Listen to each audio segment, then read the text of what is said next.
앞에 17절에서는 하나님을 아는 지식에서 자라가기 위해서 지혜와 계시의 영을 허락해 주시기를 요청했습니다. 지혜와 계시의 영이라고 하는 것은 성령님을 의지합니다.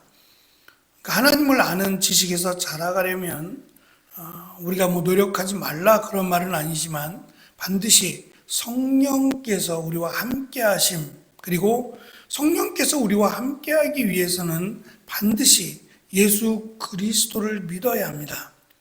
그래서 20절부터 22절까지에는 우리가 믿어야 되는 그 예수님이 어떠한 분인지에 대한 구체적인 설명이 이어집니다. 특별히 성령을 받은 지혜와 계시의 영이라고 하는 성령께서 우리와 함께 하심으로 세 가지 깨달아야 한다는 것을 간구합니다. 이것을 마음의 눈을 밝히신다라고 표현하고 있습니다. 마음의 눈이 밝아진다는 표현은 당시 유대교와 그리스 로마 종교에서 흔하게 발견되던 표현입니다. 에베소에 살고 있는 이방인들은 당시에 신 가운데 으뜸이라고 할 수 있는 가장 첫 번째 우상에 해당되는 아폴로라고 하는 이 아폴로의 신을 부르면서 자신들의 영적인 눈이 밝아지기를 이렇게 기도했다고 합니다. 그 이유는 신과의 교감을 위해서 그래요. 영적인 눈이 밝아져서 신과의 교감, 그러니까 신이 무엇을 원하고 무엇을 좋아하고 내가 무엇을 해야 되는지를 깨닫기 위해서, 그러니까 신에게 맞춰주기 위함이죠. 신에게 맞춰주기 위한 영적인 눈이 뜨여지기를 그들이 일상 속에서 기도했다고 합니다. 이것을 생각하면 굉장한 역설이에요. 왜냐하면 신에게 가까이 가기 위해서 영적인 어떤 눈이 띄어지기를 원했는데 지금 사도 바울이 강조하는 것은 그게 아니에요. 이미 하나님이 우리와 가까이 오셨고 또 하나님이 우리를 선택하셨고 우리를 불러주셨어요. 오히려 하나님께서 우리에게 가까이 오셨어요. 그러면 우리가 신에게 나아가는 게 아니라 신이 우리에게 나아오셨어요. 그런 상황 속에서 과연 사도 바울은 어떠한 기도, 성도들을 위해서 어떠한 기도를 하고 있느냐라고 하는 세 가지의 내용을 기록합니다. 먼저는 영적인 눈이 밝아져야 되는 이유가 하나님께서 부르심의 소망을, 하나님께서 우리를 부르셨는데 그 부르신 소망을 깨닫기 위해서 기도하고 있고, 두 번째는 성도 안에 있는 하나님의 기업의 영광의 풍성함을 깨닫기 위해서 기도합니다. 마지막 세 번째는 하나님의 능력의 위대함을 깨닫기 위해서 기도합니다. 이 세 가지를 성도들이 깨달았으면 좋겠다는 거예요. 그런데 사실 표현이 다를 뿐이지 하나님께서 부르신 소망도 구원과 연관이 되어 있고 또 성도 안에 있는 하나님의 기업의 영광의 풍성함도 구원에 해당됩니다. 마지막 하나님의 능력의 위대함도 예수 그리스도를 통한 구원입니다. 결국은 우리에게 허락하신 이 구원이라고 하는 가장 큰 은혜와 선물을 깨달아야 된다는 거예요. 이 구원이 어떻게 해서 우리에게 왔는지, 이 구원이 도대체 무엇인지 이거를 깨달으면 예수 그리스도를 믿음으로 인한 환난과 핍박이라고 할 수 있는 이것들을 넉넉하게 이겨낼 수 있다는 거예요. 작년 한 6월부터 저희 어머님이 이제 혼자 계실 수가 없다라고 하는 결론을 내렸어요. 그렇다고 요양원에 들어가시기에는 조금 아닌 것 같고 또 어머니가 가는 걸 원하지 않으셔서 결국 자녀들이 돌아가면서 하루씩 이렇게 어머니와 함께 있는 것으로 함께 자고 함께 교대하면서 생활하는 것으로 결정이 나서 지금까지 그렇게 하고 있습니다.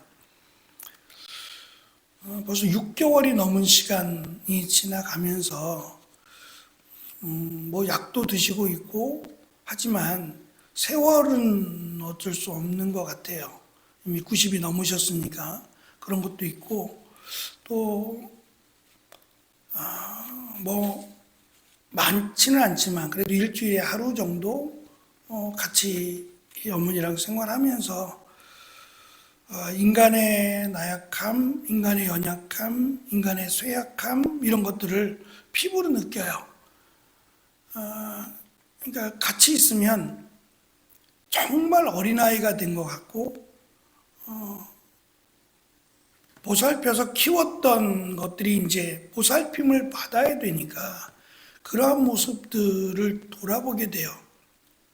어쩔 수 없는 이 세월의 흐름 속에서 나도 늙는데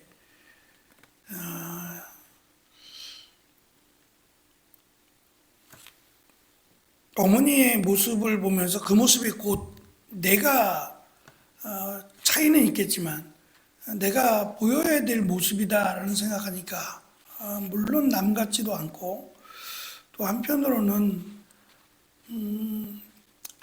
정말 구원에 대한 소망이 없다면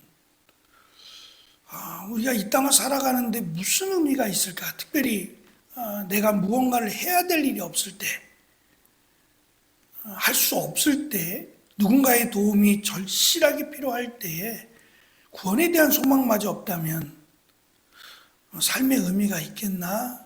라는 생각을 더 피부로 많이 느낍니다. 그래서 뭐 이게 이야기를 하시다 보면 막 섞여져 있어요. 과거, 뭐 현재, 그러니까 획일성도 없고 그냥 자기의 어떤 기분이나 이런 거에 따라서 뭐 전혀 논리적이지 않은 그런 이야기를 들어주면서 그리고 이 분위기, 자기에 대한 감정이 굉장히 그 업다운이 돼요. 갑자기 막 운다든지, 그러니까 어떻게 할 수 없는, 그래서 막 분위기가 다운될 것 같으면 서둘러 바꿔드리고, 서둘러 좋은 이야기로 확 화제를 바꿔버리거나 하는 그런 노력들을 하면서 그냥 안타깝다라는 생각과 더불어서 어쩔 수 없는 일이라면 하나님을 향한 믿음이 그 안에 마지막으로 자리하게 해달라고 하는 그런 간절함이 있습니다. 사도 바울이 지금 에베소 감옥에 있으면서 에베소에 있는 성도들 그리고 소아시아에 있는 성도들에게 무엇을 바랄까? 하나님이 여기까지다라고 하면 자신은 이제 감옥에서 끝나야 된 인생입니다.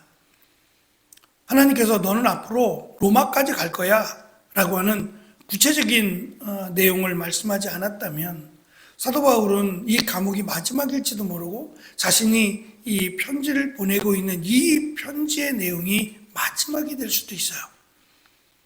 저들에게 정말 간절하게 바라고 소망하는 것은 구원에 대한 확신입니다. 그리고 이 구원이 어떻게 해서 여러분들에게 그리고 나에게 임해 있는지를 놓치지 말라라고 하는 것을 강조하고 있습니다.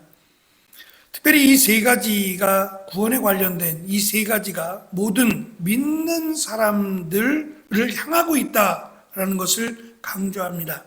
성도들은 무엇보다 믿는 사람들이고 이 믿음의 대상이 20절부터 22절에서 밝히고 있듯이 하나님이신 예수님, 그분이 인간으로 이 땅에 오셔서 십자가에 달려 죽으시고 부활하신다라는 것을, 부활하셨다는 것을 믿는 사람들에게 이러한 구원의 소망을 또 하나님의 풍성한 능력의 구원을 주신다는 겁니다.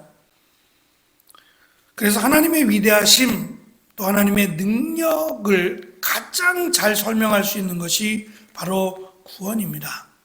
이 구원은 하나님의 능력의 클라이막스라고 할 수 있는 뭐 이것만이 하나님의 능력은 아닙니다. 언제든지 하나님의 능력, 하나님의 위대하심은 곳곳에 드러나지만 가장 큰 하나님의 능력, 가장 큰 하나님의 위대하심, 바로 이것은 예수 그리스도를 통한 구원이라고 말할 수 있다는 겁니다.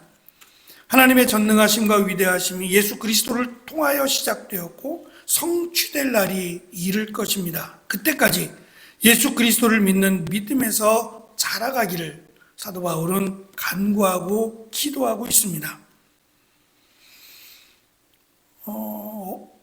지금 우리는 사순절이라고 하는 십자가에 달려 죽으시고 부활하심, 그리고 예수님께서 부활하신 부활주의를 기점으로 해서 40일을 사순절이라고 불러서 이 사순절을 조금 더 예수님을 깊이 묵상하자라고 하는 주제를 걸고 우리는 사순절을 예배소서와 함께 묵상하자라고 말씀드리며 행하고 있습니다. 사순절이라고 하는 이 단어가 사실은 6세기부터 시작됐지만 어느 순간부터는 이것이 이 가톨릭 쪽에 예식이 워낙 강하니까 가톨릭 쪽의 전유물로 사용되어져 왔어요. 그래서 칼빈이라고 하는 종교개혁자는 사순절이라고 하는 용어 자체를 좋아하지 않아요.